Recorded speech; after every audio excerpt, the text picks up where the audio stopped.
Sir ठीक अभी है। याद आया आपको? आप स्टार्ट से कर लेते जो लेट आए हैं। तो बच्चे आप लोग तो अभी आ रहे हैं, आप तो आए ही नहीं हैं। आप लोग जो है वो पता नहीं कहाँ गुम है। आप लोगों को जो है वो सीरियसनेस का पता ही नहीं है। आप लोग गायब भी इतने रहते हैं। ग्रुप में कोई बच्चा रिस्पॉन्स करता है, मुझे बताएं जरा। सर ऐप अपडेट होने वाली थी, जो इंटरनेट स्लो बहुत है जिसकी वजह से टाइम लग गया, अदरवाइज सुबह मैं से टाइम से लेकर क्लास ज्वाइन सुबह से करती हूँ। लेकर सुबह से लेकर इस वक्त तक का टाइम आ गया है। आप लोगों को मैं यही पूछ रहा था कि आप लोग जो है उस वक्त रेडी रहे। हम लोग उस वक्त क्लास लेंगे। ठीक है। तो आप जो है वो उस वक्त से लेकर अब तक जो है उसको रिस्पॉन्स करते हैं ना। आप लोग चेकआउट करते हैं कि आपको जो है वो इंटरनेट कनेक्शन अच्छा है, आपकी ऐप वर्किंग है, आपका मोबाइल अच्छा है। ठीक है। ठीक है ना। चलें, कम टू द पॉइंट। अच्छा जी, तो हमारे पास एएसएफ एक्ट 1975 है जी। तो इस पे अमेंडमेंट हुई थी 2012 दिसंबर में। अमेंडमेंट इस तरह हुई थी कि इसमें कुछ चेंजेस आए थे। वो चेंजेस कैसे आए थे वो हम आज उसको देखेंगे कि वो चेंजेस कैसे आए थे, वो क्या थे। ठीक है, ईच एंड एवरीथिंग जो है वो डिस्कस करेंगे। उम्मीद है आप लोगों को एएसएफ एक्ट जो है वो आपका तकरीबन जो है फिंगर टिप पे क्लियर हो जाएगा। ओके। तो हमारे जी पास ठीक है द सर। गजट ऑफ पाकिस्तान, ये extraordinary published by author, authority Islamabad, Thursday December 18 1975। ठीक है। ये जो है गजट पाकिस्तान की, जो पाकिस्तान की गजट है ना, उसमें 18 दिसंबर 1975 को एएसएफ एक्ट जो है वो पब्लिश्ड हुआ था। ठीक हो गया जी। ये एक चीज होगी हमारे एक एमसीक्यूज के प्रोस्पेक्टिव से, ये एक पॉइंट क्लियर हो गया। ठीक है जी। उसके बाद हमारे पास पार्ट वन है जी। पार्ट वन में हमारे पास उसने बताया है कि national assembly secretariat, national assembly secretariat में इस्लामाबाद में 18 दिसंबर 1975। ठीक है। The following acts of parliament receive the consent of the president on 13 December 1975 here by the publish of general information. ये जो एक्ट है जी, ये प्रेसिडेंट के पास गया था साइन होने के लिए 13 दिसंबर को। 13 दिसंबर 1975 को ये एक्ट जो है वो पार्लियामेंट में साइन होने के लिए गया प्रेसिडेंट के पास। ठीक है। तो प्रेसिडेंट ने साइन कर दिया। साइन होने के बाद जो है 18 दिसंबर 1975 को ये एक्ट जो है वो पब्लिश हो गया। यहां पर दो पॉइंट क्लियर हो गए। जिन बच्चों के पास कॉपी पेंसिल नहीं है वो उनको कॉपी पेंसिल लेकर ये इनको एमसीक्यूज की बेसिस पर इनको आप क्वेश्चन वाइज लिख सकते हैं। ठीक है। ये आपके एमसीक्यूज के बेसिस पे क्वेश्चन बन सकते हैं। ठीक है जी। उसके बाद हमारे पास जी ये एक्ट शुरू हो जाता है यहां से। ठीक है। इसके टोटल 5 चैप्टर्स हैं। ठीक है। इसके टोटल 5 चैप्टर्स हैं। 5 चैप्टर्स में सिर्फ और सिर्फ आपके लिए डेफिनेशंस ही होंगी। तो डेफिनेशंस को आप जो है वो रीड आउट करोगे तो आपको रीड आउट करते हुए ये आप क्लियर कर लोगे। ठीक है। रीड आउट करने का मकसद ये होता है कि जब आप इसको रीड आउट करोगे तब आपको ये आपके माइंड में क्लियर हो जाएगा, तो आप इसको as a short MCQs type इसको सॉल्व कर सकोगे। ठीक है। तो सबसे पहले हमारे पास चैप्टर नंबर 1 है जी। चैप्टर नंबर 1 का पहला क्वेश्चन है जी, short title, extent, application and commencement. Short title, extent, application and commencement, ये इसका पहला क्वेश्चन है जी चैप्टर नंबर 1 का। इसको आप इस तरह से नोट डाउन कर लें कि ये हमारा पहली जो हेडिंग है, हेडिंग से ही जी, किसी को कंफ्यूजन है कोई? Is that right? Everything is okay? जी सर। जी सर। अच्छा जी, तो हमारे पास जो है शॉर्ट टाइटल, ये इसका पूरा टाइटल जो है, पूरा टाइटल जो दिया हुआ है नंबर 1 पे, नजर आ रहा है आप लोगों को? शॉर्ट टाइटल जी सर। जी sir. And extent, application and commencement, ये इसका जो है, ये जो टाइटल है इसी की बेसिस पे हम जो है आगे उसका रीड आउट करेंगे। ठीक है जी। This act may be called the airport security force 1975। इस एक्ट को हम एयरपोर्ट सिक्योरिटी फोर्स एक्ट 1975 कहते हैं। ठीक है जी। एक लाइन क्लियर हो गई। ठीक है। अब इसके बाद नेक्स्ट हमारा दूसरा पॉइंट है जी इसी का ही, it extend to all aerodromes and airports, all civil aviation stations, center of offices in the Pakistan, all Pakistan Air Services activities relating to the Civil Aviation Authority। इसका मतलब ये है कि ये जो हमारा एक्ट है ये कौन कौन सी जगह पर जो है वो असरअंदाज होता है, इसका जो असर है वो कौन कौन सी जगहों पर होता है। It extend to all aerodromes and airports, Pakistan के जितने भी एयरपोर्ट्स हैं उनके ऊपर एएसएफ एक्ट लागू होता है। उसके बाद civil aviation authorities, civil aviation stations, centres, office in Pakistan, जो कि जितने भी ऑफिस हैं एयरपोर्ट्स के उनके ऊपर जो है वो एएसएफ एक्ट लागू होता है। ठीक हो गया जी। उसके बाद फिर हमारी जो है सिविल सर्विसेज हो गई और एयर सर्विसेज हो गई। ठीक है, इन सब के ऊपर भी एएसएफ एक्ट लागू होता है। समझ आ गई मेरी बात की? जी सर। उसके बाद फिर हमारे पास इसका थर्ड पॉइंट है जी, it shall apply to all member and officers to the force of the force whether wherever they may be. इसका मतलब ये है, अब यहां पर दो चीजें आप नोट डाउन कीजिएगा। एक तो ये है मेंबर्स, ठीक है, ये मेंबर्स क्या होते हैं। दूसरा ये है कि ऑफिसर्स, ये ऑफिसर्स क्या होते हैं। ठीक है, अब मेंबर और ऑफिसर्स में क्या डिफरेंस है, ठीक है, इसके बारे में नीचे हम डिस्कस करेंगे। और इसी तरह जो है यहां पर एक और क्वेश्चन बनता है, एरोड्रोम मीन्स। ठीक है, अब एयरपोर्ट तो चलो समझ में आता है, ये एरोड्रोम क्या है इसके बारे में हम नीचे डिस्कस करेंगे। ठीक है, तो ये हमारा जो एक्ट है, it shall may apply all members and officers of the force wherever they may be. इसका मतलब ये है कि एयरपोर्ट सिक्योरिटी फोर्स में चाहे वो डीजी है, डायरेक्टर जनरल है, चाहे वो असिस्टेंट डायरेक्टर है, चाहे वो इंस्पेक्टर है, चाहे वो एएसआई है, चाहे वो कॉर्पोरल है, इवन दैट कि तकरीबन जितने भी एयरपोर्ट सिक्योरिटी फोर्स के मुलाजिम हैं उन सब के ऊपर ये एक्ट असरअंदाज होता है, अमल दरामद होता है। चाहे वो कहीं भी हो, चाहे वो एंटाइटलमेंट पे बाहर चले जाएं तब भी उनके ऊपर ये अमल दरामद होगा, चाहे वो पाकिस्तान में है, चाहे वो हवालात में है। Anything anywhere it shall be apply on all employees of airport security force. Is that clear? Yes sir. इसके बाद हमारे पास फोर्थ इसका पॉइंट है जी, it shall come into force at once. जब आप फोर्स में आपकी भर्ती हो जाती है तब जो है आपके ऊपर ये जो रूल है, जो एक्ट है, आपके ऊपर लागू होना शुरू हो जाता है पहली बार में ही। ठीक हो गया जी। ये हमारा जो है चैप्टर नंबर 1 का पहला पॉइंट हमने क्लियर कर लिया। उसके बाद हमारे पास है जी डेफिनेशंस। हमारे पास दूसरा इसका जो है वो डेफिनेशंस है।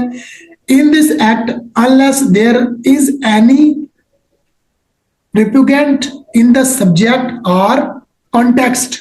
ठीक है, हमारे पास यहाँ पे डेफिनेशंस हैं कुछ। ठीक है, सबसे पहले हमारे पास, जैसे मैंने आगे पहले बताया आप लोगों को, एरोड्रोम्स। अब यहाँ पे हमारे पास डेफिनेशन में सबसे पहले ए जुज है हमारे पास एरोड्रोम।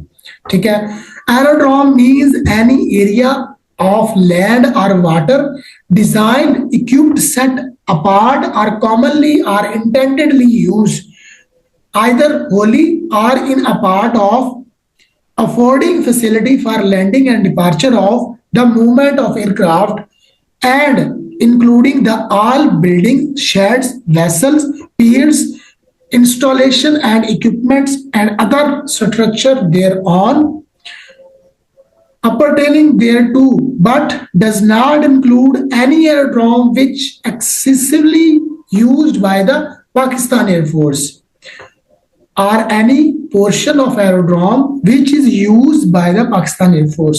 ठीक है, अब ये एरोड्रोम की जो इतनी जो है मैंने बकबक की है, इसके बारे में आपको कुछ भी समझ नहीं आया होगा मेरे ख्याल से। इसका मतलब ये है एरोड्रोम जो है वो एयरपोर्ट की तरह का ही एक एरिया होता है जहां पर जहाज जो है उसको लैंड या डिपार्चर करवाया जा सके। लेकिन अब यहाँ पे कंफ्यूजन ये है कि एयरपोर्ट क्यों नहीं कहते एरोड्रोम को? एरोड्रोम एक अलग चीज है, एयरपोर्ट एक अलग चीज है। वो किस तरह है? क्योंकि एरोड्रोम जो है वो किसी भी जगह पर, कोई भी जगह हो सकती है, चाहे वो जमीन की हो चाहे वो खुश्की की हो, बट यहां तक के बस इतना जो है वो इंश्योर हो कि वहां पर लैंडिंग और डिपार्चर हो सकती है। ठीक है, कोई भी जगह हो सकती है वहां पर, जो जहां पर ये लैंडिंग या डिपार्चर प्लेन की हो सके उसको हम एरोड्रोम कहते हैं। बट जो एयरपोर्ट होता है, ठीक है, एयरपोर्ट के बारे में जो नीचे हमने लिखा हुआ है, ठीक है, एयरपोर्ट। और एक और चीज यहाँ पे उन्होंने मेंशन की है कि वो एरोड्रोम जो पाकिस्तान एयरफोर्स की के हिस्से में आता है, जो पाकिस्तान एयरफोर्स के हिस्से में आता है, उसको जो है एयरपोर्ट सिक्योरिटी फोर्स यूज नहीं कर सकती और ना ही सिविल एविएशन अथॉरिटी के वो जिम्मे में आता है। ठीक है जी, एरोड्रोम का आपका जो है ये चीज, आप इस चीज को क्लैरिफाई कर लें। अगर आपको इसमें नहीं समझ आई तो आप दोबारा से पूछ सकते हैं। ठीक है जी। एरोड्रोम के बाद हमारे पास एयरक्राफ्ट है जी। एयरक्राफ्ट क्या होता है? अब कोई बच्चा जो है, कोई बच्चा बताए कि एयरक्राफ्ट क्या होता है।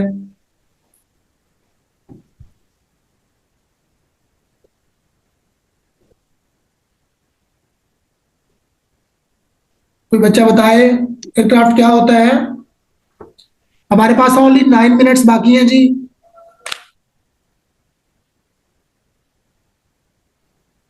Okay sir.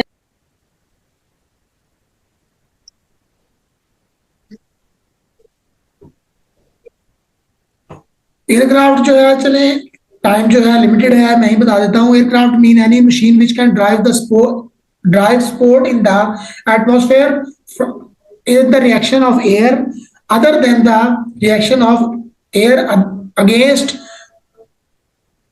The surface of the earth. ठीक है, यानी कि एयरक्राफ्ट जो है वो कोई भी ऐसी मशीन हो सकती है जो कि हवा में, हवा के रिएक्शन से जो है मूव करे या उसमें जो है वो स्पोर्ट करे या उसमें उड़े।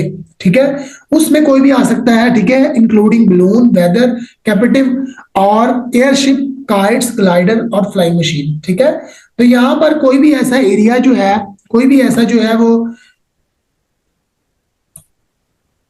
कोई भी चीज आ सकती है। ठीक है, उसमें जो एयरक्राफ्ट हो सकता है, ठीक है, जिसमें बलून हो सकते हैं और ग्लाइडर हो सकते हैं। ठीक है, एयरशिप हो सकती हैं, काइट्स हो सकते हैं, ये जो कि आसमान में फ्लाई कर सकते हैं with the reaction of air. तो एयरक्राफ्ट जो है जहाज को ही नहीं कहते, बाकी सब चीजें भी एयरक्राफ्ट में आ जाती हैं। तो ये एक और क्वेश्चन बन सकता है एएसएफ एक्ट के हवाले से। ठीक है, उसके बाद फिर हमारे पास एयरपोर्ट है जी। Airport mean an aerodrome which have facilities to have in the opinion of the federal governments been sufficiently developed by the importance of the civil aviation authority। Airport जो होती है वो आप लोगों को क्लियर हो गया होगा, वो भी एक एरोड्रोम होता है, लेकिन उसमें फैसिलिटीज होती हैं, उसमें बिल्डिंग्स होती हैं, उसमें तमाम तरह की सहूलियात होती हैं जो कि फेडरल गवर्नमेंट ने उसको दी होती हैं। तो एयरपोर्ट के ऊपर जो है वो लैंडिंग और डिपार्चर तो होता ही है, बट उसमें बिल्डिंग, शेड, वेसल्स, सब चीजें जो है वो तकरीबन हर तरह से सफिशिएंटली डेवलप्ड होती हैं। आपको समझ आ गई होगी। ठीक है, उसके बाद फिर हमारे पास एयर साइड है जी। Air side mean the service of aircraft for any purpose of civil aviation wherever, whether aerial work, public transport और अदरवाइज। अब यहाँ पे एयर साइड जो होता है, एयर सर्विस जो होता है वो एयरक्राफ्ट की मेंटेनेंस होती है जो कि सिविल एविएशन अथॉरिटी के थ्रू होती है। ठीक है जी। Air side mean the movement of the area of an aerodrome, adjacent train and building are portion thereof access which is controlled by the force। Air side वो area होता है जहां से जो है वो एयरक्राफ्ट जो है वो रनवे पे मूव करता है और वहीं से ही जो है फ्लाई करता है, और ये एरिया जो है फुल्ली सिक्योर्ड एरिया होता है और इसको कंट्रोल कौन करता है? ASF, airport security force. ठीक हो गया जी। उसके बाद हमारे पास है जी कंपिटेंट अथॉरिटी। कंपिटेंट अथॉरिटी क्या होती है जी? Competent authority mean any officer और authority designated as such by the federal government. Competent authority जो है वो हमारी फेडरल गवर्नमेंट है, FPSC जिसे हम कहते हैं, ASF जो तमाम एयरपोर्ट सिक्योरिटी फोर्स है वो फेडरल गवर्नमेंट के थ्रू जो है भर्ती होती है, चाहे वो ASI हो, चाहे वो कॉर्पोरल हो, चाहे वो असिस्टेंट डायरेक्टर हो, चाहे वो DG हो। तमाम तरह के जितने भी जो मुलाजिम हैं या ऑफिसर्स हैं वो ASF में कंपिटेंट अथॉरिटी यानी कि FPSC के थ्रू जो भर्ती होते हैं। ठीक हो गया जी। उसके बाद ये ओमिटेड है, कुछ बच्चों को ये समझ नहीं आ रही थी ओमिटेड का क्या मतलब है जी। ओमिटेड का मतलब ये है कि इसमें 2012 में अमेंडमेंट हुई थी, चेंजेस आए थे, उस चेंजेस के थ्रू ये वाला जो है नंबर G जो है इसको इसमें से ओमिटेड कर दिया गया, खारिज कर दिया गया। Force mean airport security force constituted under the section 3। Force का मतलब होता है एयरपोर्ट सिक्योरिटी फोर्स। ठीक है। Director general, DG director general means the commander in charge of the force. ठीक है। डायरेक्टर जनरल जो होता है वो फोर्स का इंचार्ज होता है, जिसके पास होल अथॉरिटी होती है, उसके बारे में बताया गया है। ठीक है। नंबर 4 ये भी ओमिटेड है। ठीक है। मेंबर, अब यहाँ पे मेंबर जो है, member mean a person other than the officer who is appointed the force has signed the affirmation in the form of set in the first schedule। First schedule क्या है जी? वो शेड्यूल जब आप भर्ती होते हो तब आप जो है वो एक क्या उसे कहते हैं, हल्फनामा होता है। ठीक है जी। एक हल्फनामा आप फिल करके देते हो, उसी की बेसिस पे आप भर्ती होते हो। ठीक है। उसके बारे में बताया गया है। वो मेंबर जो होता है ये असिस्टेंट डायरेक्टर और इंस्पेक्टर ये ऑफिसर्स की जुमरे में आते हैं, और ASI, कॉर्पोरल और सब इंस्पेक्टर और जितने भी असिस्टेंट होते हैं या फिर LDC, UDC ये सारे मेंबर्स में आती हैं। ठीक हो गया जी। उसके बाद हमारे पास नेक्स्ट हमारे पास है जी officer. Officer mean who is appointed into the force has signed the affirmation in the form of set out in the first schedule. Set out in the first schedule, ये भी फर्स्ट शेड्यूल को ही follow करते हैं, but ये FPSC के through जो आते हैं, फेडरल पब्लिक सर्विस कमीशन के थ्रू आते हैं। ठीक है जी। ऑफिसर्स जो होते हैं वो फेडरल पब्लिक सर्विस कमीशन के थ्रू आते हैं, और जो मेंबर्स होते हैं वो ASF उन्हें खुद भर्ती करती है, उनकी खुद रिक्रूटमेंट करती है। ठीक है। ऑपरेटर जो होता है, operator mean a person, organisation और enterprises engage are in the offering to engage the aircraft operation. Operator जो होता है वो ऑपरेट करता है, मैनेजमेंट करता है, जो तमाम जितनी भी मामलात होते हैं एयरपोर्ट के उनको मैनेजमेंट करने के लिए, लगेज जो सामान जाता है उनको एक तरफ से दूसरी तरफ जो है मैनेज करने के लिए, लोड करवाने के लिए, तमाम तरह की एयरक्राफ्ट की मेंटेनेंस के लिए जो है ऑपरेटर होता है। ठीक है जी। Prescribed mean prescribed by the rules and regulations. ठीक है। तो इसके बाद हमारे पास है purpose of civil aviation include the purpose connected with the civil aviation, with air navigation, and except the purpose of the defense by the air। ठीक है। सिविल एविएशन अथॉरिटी जो होती है हमारे पास, उसका पर्पस क्या होता है कि जितने भी हमारे एयरक्राफ्ट होते हैं वो जब हवा में जाते हैं तो वहां पर एयर ट्रैफिक कंट्रोल के थ्रू जो है वो उनको एक दूसरे के साथ राब्ते में रखती है। जहाज का जब राब्ता जो है, चाहे वो लैंडिंग से लेकर डिपार्चर तक, तमाम तरह के जो राब्ते हैं वो ATC से रहते हैं। ठीक है। और इसी को मेंटेन कौन करता है? Civil aviation authority. ठीक है जी। Regulation mean regulation under the act and the rules are made by this act. ठीक है जी। तो ये हमारा फर्स्ट चैप्टर जो है पूरा हो गया है, और इस चैप्टर में आपको कोई भी किसी तरह की कोई कंफ्यूजन हुई हो या कुछ भी समझ ना आया हो तो आप मुझसे डायरेक्टली पूछ सकते हैं, और जो हमारा सेकंड चैप्टर है उसको हम कल डिस्कस करेंगे क्योंकि हमारे पास टाइम शॉर्ट है। ठीक है। आज हम इसको इधर ही वाइंड अप कर देते हैं। ठीक है जी। और इसकी मजीद जो है वो डिटेल वीडियो आप लोगों के साथ में जो है बाद में शेयर कर दूंगा। ठीक है जी। और इसका चैप्टर नंबर 2 जो है वो बहुत ही अमेजिंग और मजेदार होने वाला है, ठीक है। उसको हम नेक्स्ट जो है वो कल पे रख लेते हैं, और कल तमाम बच्चे जो है वो अच्छे से प्रिपेयर होके आए, ताकि उन्हें पता हो कि उन्होंने क्लास लेनी है। और मजे की बात यह है कि ये जो पिछला लेक्चर है इससे मैं क्वेश्चनिंग करूंगा, ठीक है जी। आप लोगों का बहुत शुक्रिया कि आप लोगों ने क्लास ली है, ठीक है। आप लोगों का मैं तहे दिल से शुक्रगुजार हूँ, ठीक है। और इसमें आप लोगों की कोई भी कंफ्यूजन या किसी तरह की कोई भी परेशानी हो, आप डायरेक्टली मुझसे पूछ सकते हैं। इंशाल्लाह आपका जो एएसएफ एक्ट है और आपका जो रिटन पेपर है वो इंशाल्लाह कहीं नहीं जाता, आपका पेपर जो है पूरा हो जाएगा। आपके पेपर में इंशाल्लाह 40+ मार्क्स जो है वो आएंगे, ये मेरी जिम्मेदारी है, ठीक है जी। अगर आपको कोई कंफ्यूजन है तो आप अभी पूछ सकते हैं, अभी थोड़ा सा टाइम रहता है, 1 मिनट रह गया है। जल्दी से अगर कोई क्वेश्चन है तो आप पूछ सकते हैं भाई। जी बच्चे। शुक्रिया सर, आपने ये क्लास अरेंज की और कल इंशाल्लाह इसी टाइम पे हम क्लास लेंगे और ये आप क्वेश्चनिंग हमसे करना, और ये बहुत जरूरी है कि आप हमसे क्वेश्चन करें और हम उसके आंसर्स दें। क्वेश्चनिंग तो लाजमी है ना। देखें आप लोग छोटे बच्चे तो नहीं है ना कि आप लोगों को बार बार बताया जाए कि ऐसा है वैसा है ये है वो है। तो आप लोग जो है अपने आप को पीस ऑफ माइंड से फुली रिलैक्स करके आए, ठीक है। इसको अच्छी तरीके से पढ़ें। इसकी उर्दू गाइडलाइन भी नीचे मैंने लिखी हुई है, आप लोगों के ग्रुप में शेयर की हुई है, तो आप इसको पढ़ें। और मजीद जो है वो तमाम तरह की इसमें हम जो है अमेंडमेंट देखेंगे, ठीक है, नेक्स्ट चैप्टर नंबर 2 में। आज के लिए इतना ही। मजीद जितने भी लेक्चर्स होंगे वो आपको मिलते रहेंगे, ठीक है। और अल्लाह आप लोगों का हामी नासर हो, इंशाल्लाह आप लोग कामयाब होंगे, ठीक है।